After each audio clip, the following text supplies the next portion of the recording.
For more than 5,000 years, gold has inspired heroic quests, spurred fevered expeditions, and triggered mass migrations.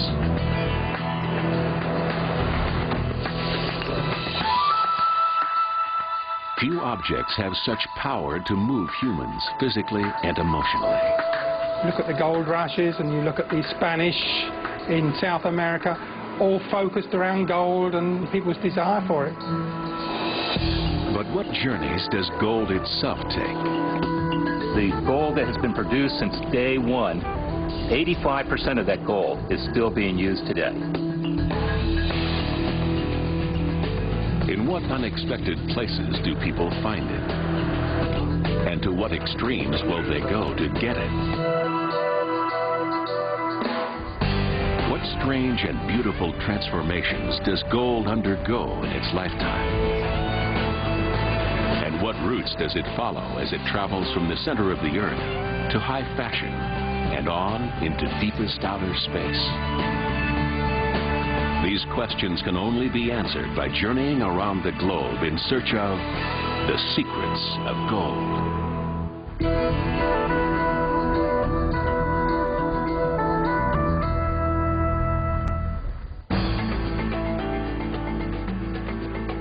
The journey begins here in South Africa for almost 40% of the world's gold.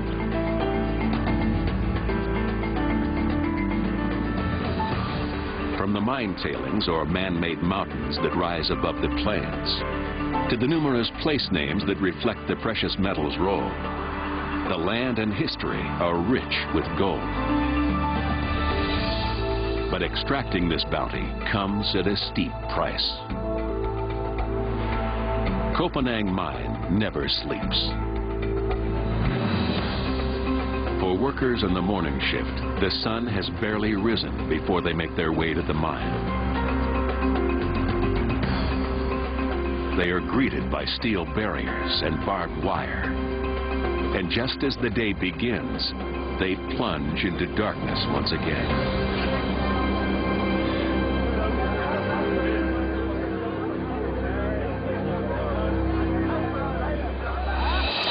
They leave the warmth and sunshine behind and drop beneath the surface into a world all its own.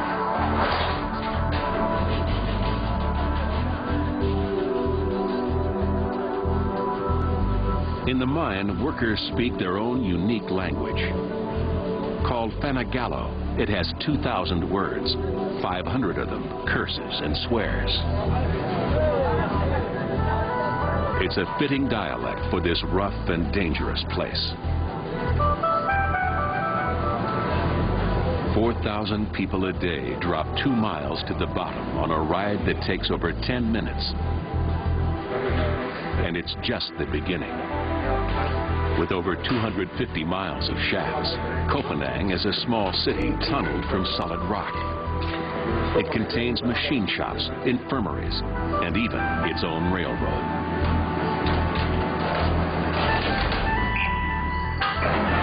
South Africa's gold mines contain more miles of train track than all of the country's above-ground railroads.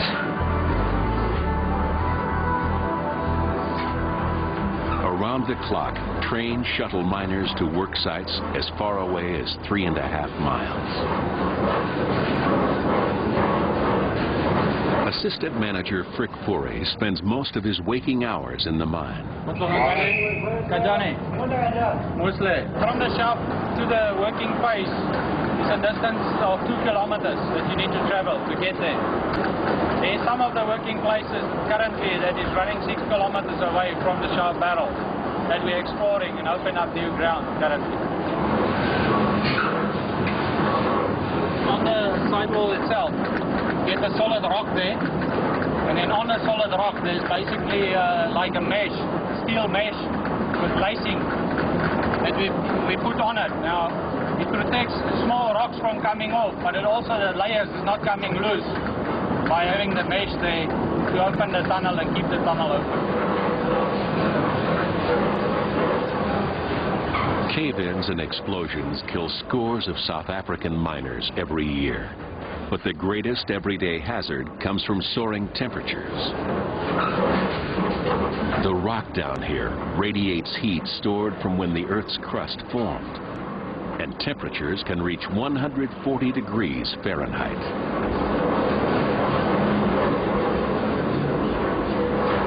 Huge pipes carry cooled air and water from the surface, and massive doors help control the airflow. 30% of the company's operating expenses go to ventilation and cooling.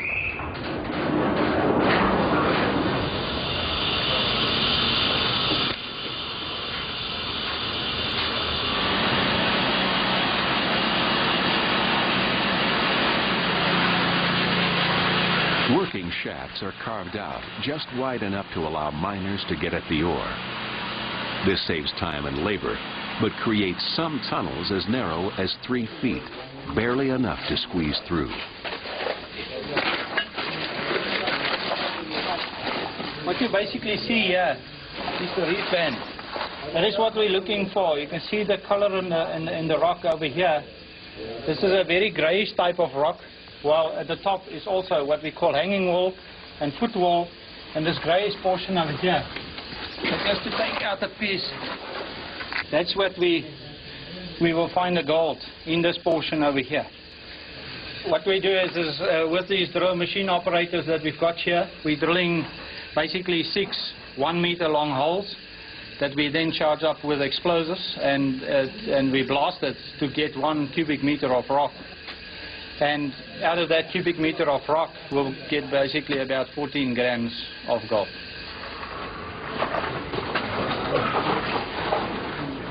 As tiny specks mixed in with other minerals, the gold is invisible to the naked eye. Yet this is some of the richest ore on Earth. Okay, it looks good, guys. I want you to drill for me right on the mark there, as we set on the mark itself, and then to drilling properly online. Eh? Yeah. All right. Okay.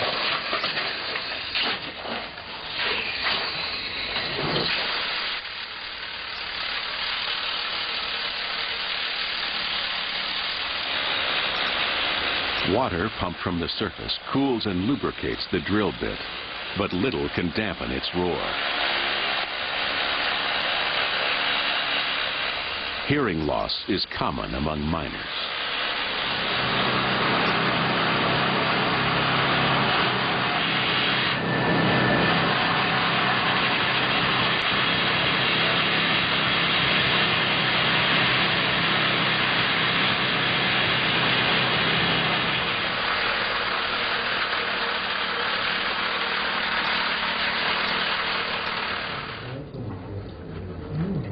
Pounds of plastic explosives are packed into each hole. And then the miners retreat to a safe distance.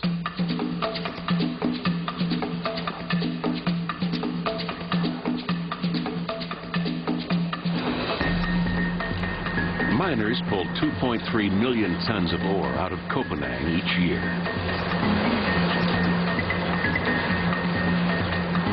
It takes nearly 5 tons of ore to produce just 1 ounce of gold. Pulverizing and grinding the ore, giant tumblers turn solid rock into a fine powder. The addition of water transforms it yet again, this time into a gray slurry.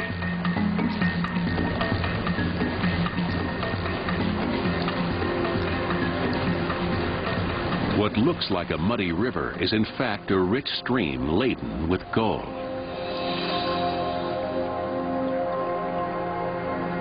To finally extract the precious metal, engineers add a poison, cyanide, which creates a pulp or sludge. This watery sludge is baked off, and the end product is about 80% gold. Poured into rough molds, it forms what are called dory bars. Only then does the metal's beauty begin to emerge.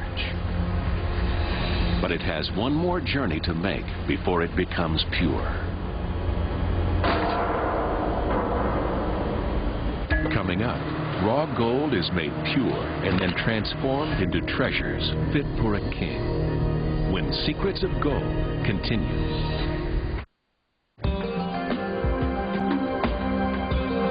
Johannesburg, South Africa. Fueled by gold, no city has ever grown faster.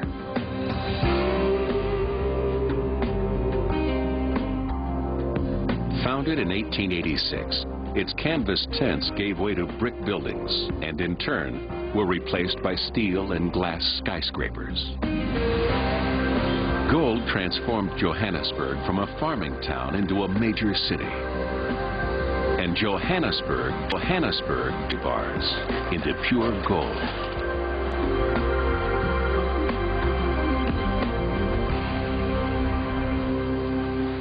The precious metal arrives by helicopter at the Rand refinery.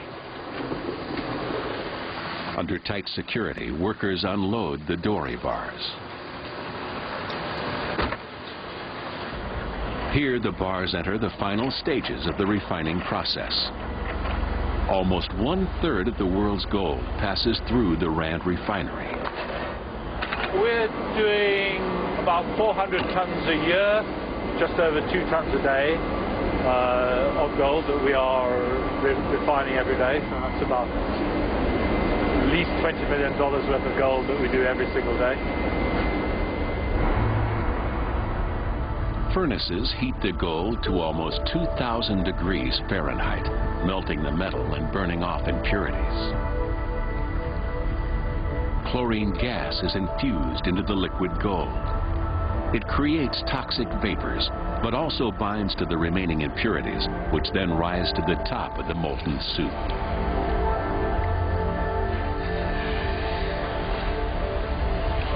It's through this difficult, dangerous process that one of the world's most beautiful products is created.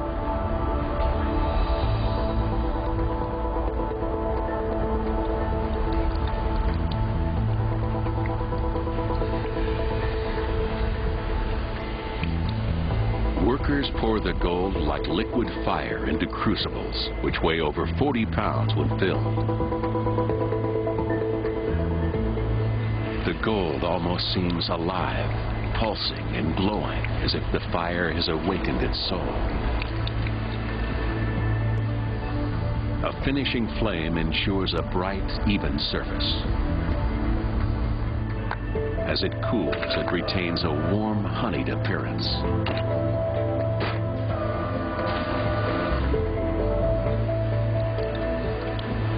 Unlike almost any other metal, gold seems to possess magical properties. Even those who spend all day processing and treating it as a product appreciate that there's something unique about gold. Well, look, I've been in the gold business all my career, so I've just learned to love our wonderful and unique product with its wonderful properties and its warm feel. It's got value, it's got uses, it's got beauty. 36 hours after it emerges from the ground, gold is converted into its purest form. Called 4 nines gold, it is now 99.99% pure. Within another 48 hours, the gold will set out again, this time on a journey that leads to every corner of the world. Most of the gold goes on for making an array of products. We are in a global business, and selling into the global market, I think, is very exciting. European jewelers buy wire and beads. Investors from India and the Americas buy coins such as the Krugerrand. The Rand refinery feeds a hunger for gold that is almost as ancient as civilization. From almost the dawn of history, gold has traveled the planet, used as a common currency.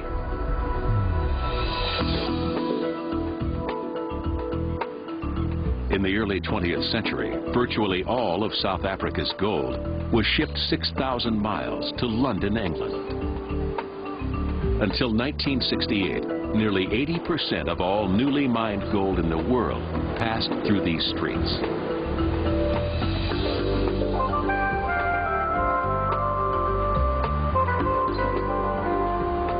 The precious metal formed the cornerstone of English commerce, and London became a hub in the gold trade. Today, London markets still set the world price for gold. Traders buy and sell the metal in huge lots valued in the millions of dollars. But far from the din of the city, tucked among the amber hillsides near Reading, England, one company specializes in gold on the microscopic level.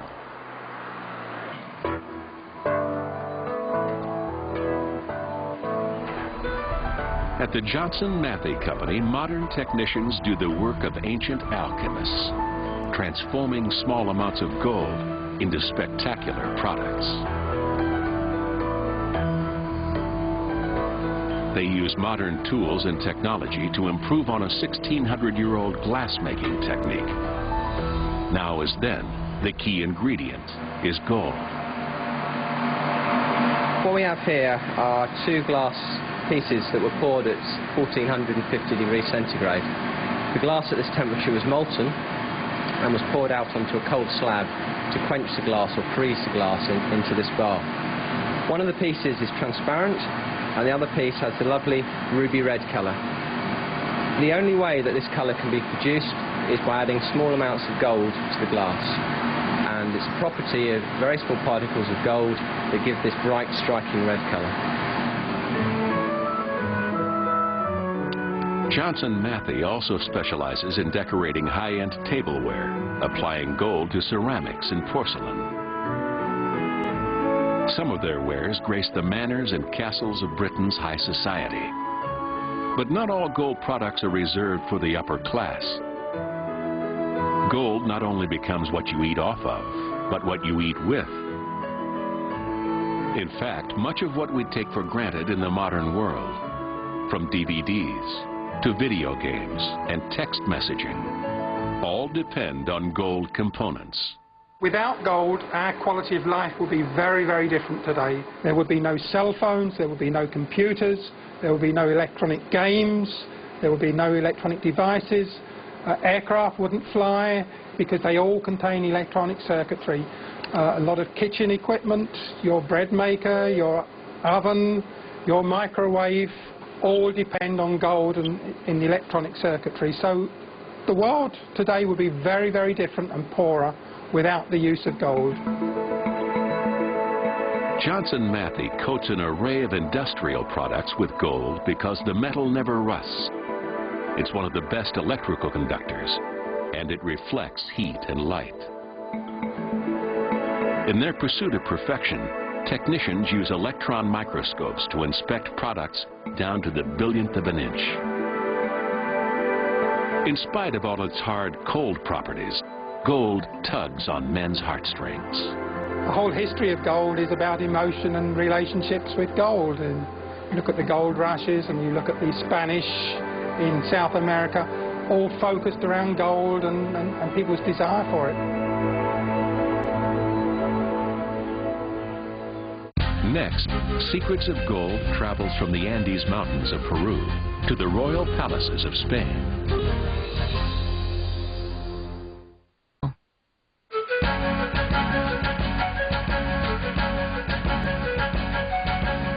In the Andes of South America, the Inca held sway over one of the greatest empires in history. While they ruled with an iron fist, they esteemed gold above all other metals.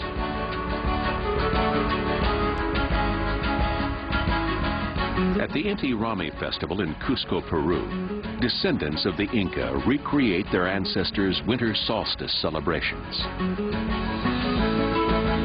Worshipping the sun, the Inca believed gold ran in their gods' veins. It was central to their worship, ceremonies, and other practices. The Inca had gold on their brains, literally.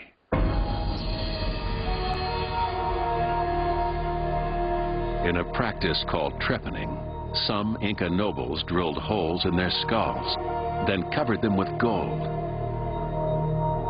It was thought to have healing properties and to bring them closer to their sun god.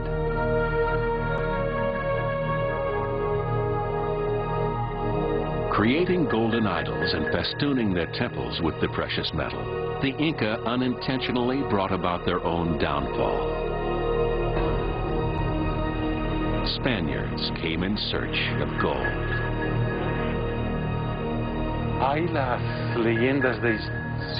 There are legends of lost cities where everything is gold. These are known as the Paipiti, Pantlialcolia, or El Dorado. But they're just part of a fantasy the Spaniards dreamed up in their search for gold. The Spanish and Inca valued the gold for very different reasons. There are two distinct concepts about gold. The Spanish were looking for the metal because in their economic system, precious metals were important. The Inca knew of the gold just like other pre-Incan societies, but the gold didn't have the value of money nor of wealth. But they did prize it because they could use it to create objects for the occult and for social status. But gold didn't have any market worth because there was no selling or buying. So, the gold was used for political and religious purposes. The Spanish stripped the gold, melted it down, and shipped it back to Spain. Inca gold traveled across the ocean to Madrid. Much of it ended up in the El Escorial, the palace of King Philip II. Here, whole rooms were layered in the metal. The gold from Inca idols was transformed into statues of Christian saints and Bible scenes. But not all the Inca gold reached Spain. Pirates and shipwrecks took a heavy toll on the Spanish treasure fleets.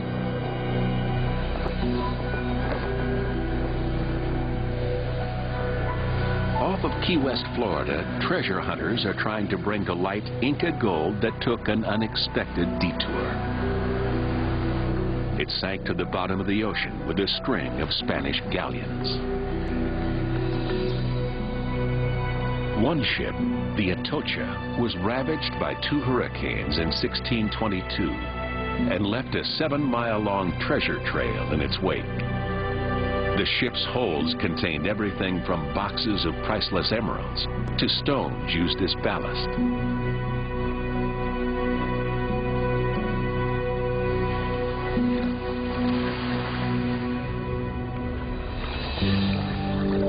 These are some of the most successful treasure seekers of all time, part of the Fisher team. On the bottom, they scan for anything metallic. Whatever the Atocha once carried that hasn't rotted away lies hidden beneath the sand and shells. What started out as a hobby for many has become full-time work. They are living out childhood dreams of finding buried treasure, and that dream has proven extremely lucrative. I'm very lucky. I get to do what I like to do. I dream about finding buried treasure, and that's what I do for a living. I go out and find buried treasure. So, you know, I realize that I'm very lucky in that aspect. So far, we've brought up over $500 million worth of treasure from the Atocha. Maybe a little more from other wrecks. Altogether, Fisher-led expeditions have raised almost $1 billion worth of Spanish treasure from the ocean bottom. Much of it originally plundered from the Inca. Most of the gold came from Peru. This is one of the gold bars. Now this, again, was just money. They would use it for currency. At that time, the king didn't allow them to mint gold coins. So that's why there were so many gold bars and gold money chains on board, because they weren't allowed to make it into coins. But each bar is marked with the purity in Roman numerals. This one's 21, and then each dot's 1/4, so it's 21 1/4 carats. And then up here is the owner's mark. It's Panavanda was the man's name, the Spaniard that owned this school bar back in 1622. So it's got a story to tell. Each bar has a story to tell. And each has taken its own journey. From the ocean bottom, a few select pieces now fill a museum in Key West. It's a striking showplace for the gold as well as a fitting display of the Fishers' success. A success that didn't come overnight. It took more than 40 years and unyielding conviction from the Fishers to sift through the historical records, raise the required funds, and overcome the frustrations of earlier dead ends before they struck it rich at the Atocha. Altogether, right now, we're working about a dozen shipwrecks. There are literally thousands of shipwrecks out there, and a good percentage of them are loaded with gold. There's probably more gold sitting out on the bottom of the ocean than there is on land. I could do it all my life and never even put a dent in it. And I plan to bring up as much as I can before I die. There's a lot more out there. The Spanish used gold to build an empire. Today, it helps to ensure the stability of a grand republic. Coming up next, we journey from West Point to high fashion and into outer space when Secrets of Gold returns. Tom, tunes on the right. Tom, half left. Forward. High on the bluffs above New York State's Hudson River, the United States Military Academy at West Point has long been a bastion of American security. West Point's storied past has been shaped by men and women who lived by ideals such as integrity. The campus itself conveys a sense of permanence and security. But West Point is about change. Here, raw recruits become officers. Instructors mold character, shape leaders, and turn civilians into military brass.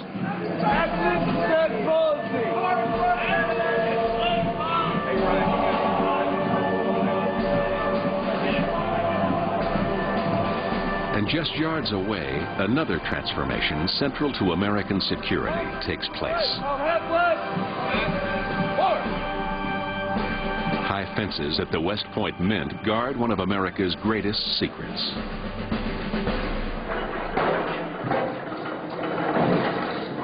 Here, raw bars of gold are made into coins. The West Point Mint holds part of the nation's trove of gold, a stash second only to Fort Knox. This one vault alone contains about 1/5 of all the gold at West Point. Henrietta Holtzman IV serves as the 37th Director of the United States Mint. Here at the United States Mint at West Point, we hold about 20% of the nation's gold reserves, about $20 billion. These are pure gold bullion bars. This is worth about $150,000. It weighs about 27 pounds, and we get about 400 ounces of gold out of these bars. And these two pallets of gold, each one has about $14 million worth on each pallet. And behind me is about another $450 million worth of gold. The Mint doesn't just store gold. It also turns it into coins that it sells to investors and collectors. We have a working stock and we have a reserve stock. The working stock we make into gold bullion coins that are sold to investors and collectors worldwide. And the reserve stock we keep safely. Just as the government likes to keep its own stockpile of gold, smaller investors view it as a safe haven as well. Well, gold has often been seen as a substitute for money. It's a commodity that you can exchange. One fascinating aspect is that in times of crises, the world turns to gold as an investment. They did it after September 11th. They also did it at the turn of the century for the year 2000. Now in the United States, we use credit cards and we use paper currency very frequently. We do not use our gold, but it is here safely waiting in case America needs it. Collectors tend to be demanding about the quality of coins they buy, so the mint has to prepare the gold carefully before making the final product. After the gold has been cut into the right shape, workers dunk the blanks into a vat filled with soapy water and tiny stainless steel balls. The spin and rinse buffs the blanks to a fine sheen. Next comes a series of fresh water and acid baths that clean off the last of the impurities. To keep the surfaces unblemished, no ungloved hand will touch them from now until they reach a collector. In the pressing room, dies stamp with 360 tons of pressure, transforming gold slugs into legal tender. With a simple seal from the United States, the coin becomes a piece of rare beauty more valuable than the gold it contains. Collectors will pay a premium, sometimes a huge premium, for rare coins like these. To give us perspective about coins and their value, a coin similar to this coin was sold for $7.59 million, and it is the most valuable coin in the world. This pallet of gold in front of you is $14 million. So this coin is worth about half of this entire pallet. Henrietta Holzman Ford shares collectors' fascination with the metal. It is just always exciting to work around gold. It's just beautiful.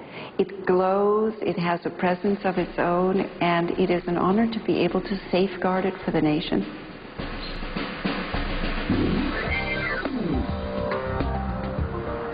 Just down the Hudson River from West Point, the nation's fashion and financial capital, New York.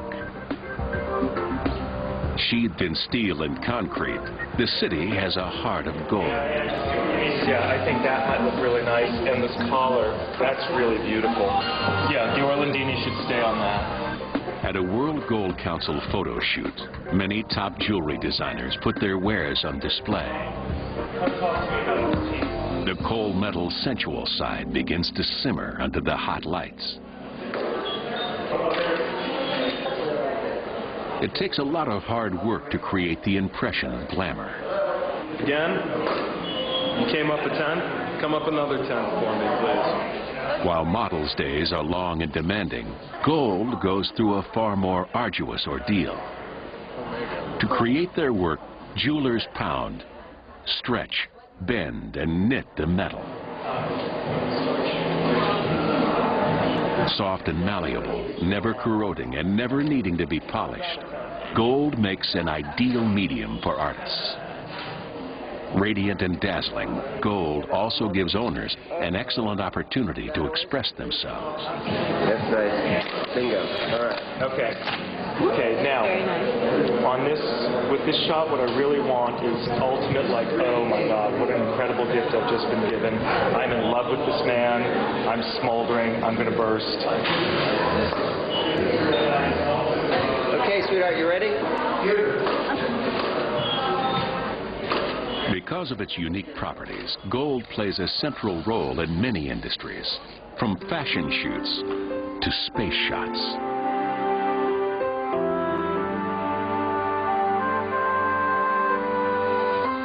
In the heart of rural Pennsylvania, Newtown embodies the bedrock American values of community and family. It's also where America reaches for the stars. Lockheed Martin manufactures satellites in a state-of-the-art facility. The same luster and durability that have made gold valuable since ancient times is prized in the space age. Gold is very expensive and heavy, but ironically, it helps us get components like these light and cost-effective enough to get them up into space. Gold can be stretched to the width of just 1/7 of a human hair, while still conducting electricity and heat. As a thin coating over lighter materials, it stops corrosion without adding much weight.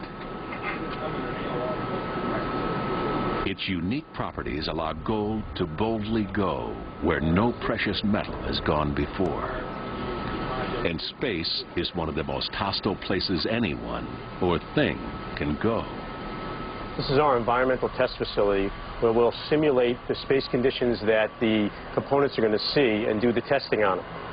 We utilize bell jars to do that simulation. Now, when these satellites are in space, they are seeing some extreme conditions. They are seeing temperatures from minus 10 degrees Fahrenheit all the way up to plus 200 degrees Fahrenheit under a vacuum. So this is another reason why it's very important that we're utilizing gold components. Engineers test and retest components, going over them in minute detail.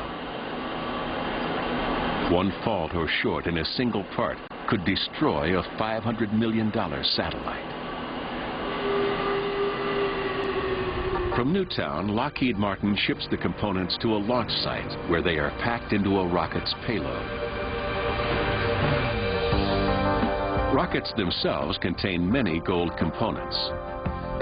As much as 40 pounds of the precious metal in the form of wires, connectors, and electronics ride into space with each launch.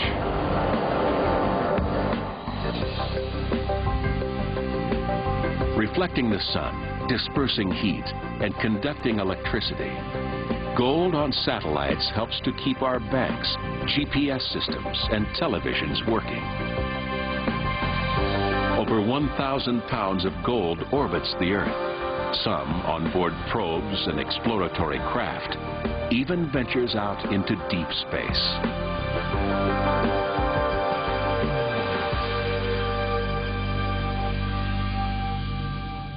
Coming up, when Secrets of Gold continues, we travel to California's Silicon Valley, where gold is reborn and its journey begins again.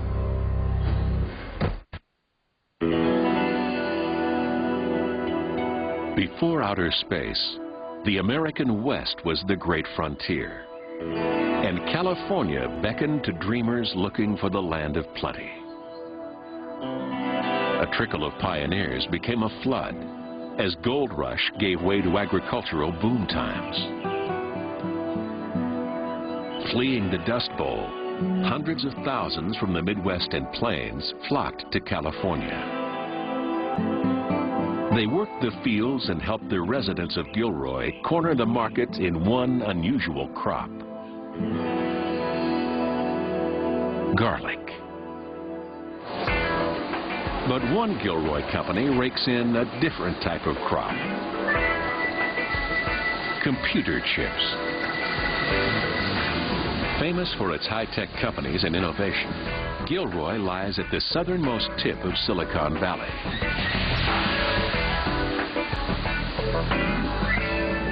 But one of California's growth industries isn't assembling computers. It's taking them apart.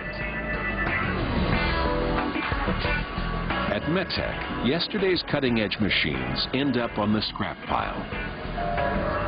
But this isn't the end of their useful life. Your PDA becomes obsolete, your cell phone becomes obsolete. What do you do with it? You throw it in a dump. It's gone forever, and not only that, the other products that are with it are going to cause pollution problems. So you recycle it. We recycle newspapers, bottles, and cans. Why not computers? Hard drives and RAM chips that once held prized bits and bytes are now being mined for more than data. Workers extract motherboards and other parts to get at a computer's tangible assets.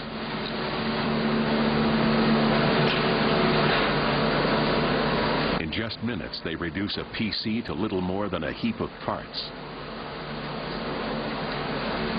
Each one contains small amounts of gold, silver, and other precious metals. To get 1 ounce of gold, you probably need somewhere between 200 and 300 computers. So you want 10 ounces of gold? 10 times that, and on it goes. And it can go on forever in a country where half the population owns a computer, many becoming obsolete just months after purchase.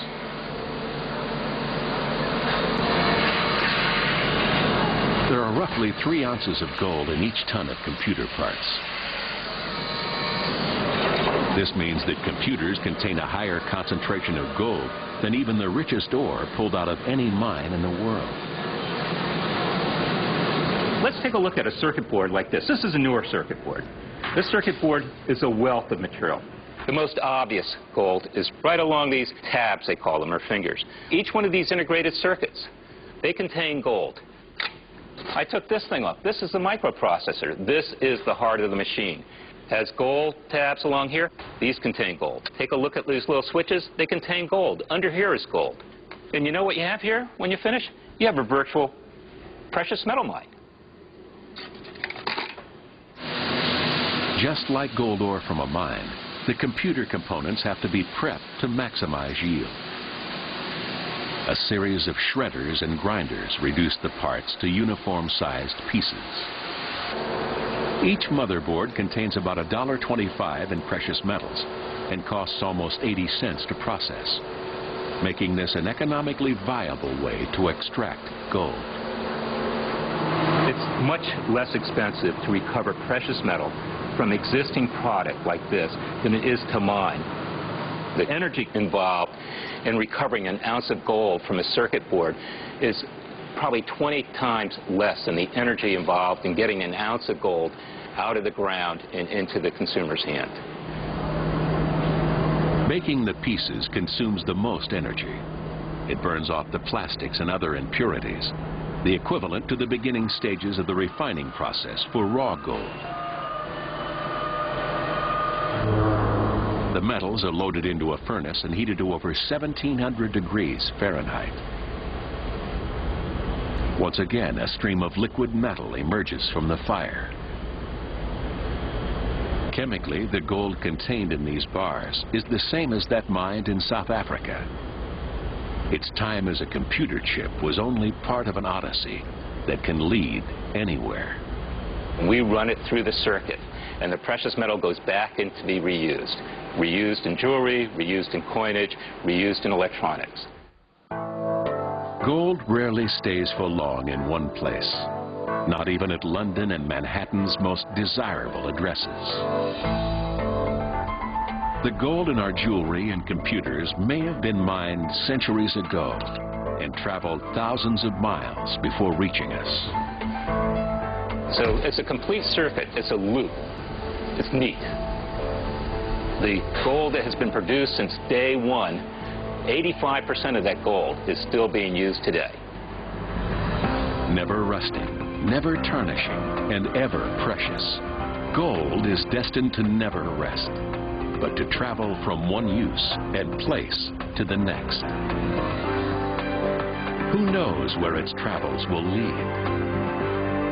Gold's journey never ends.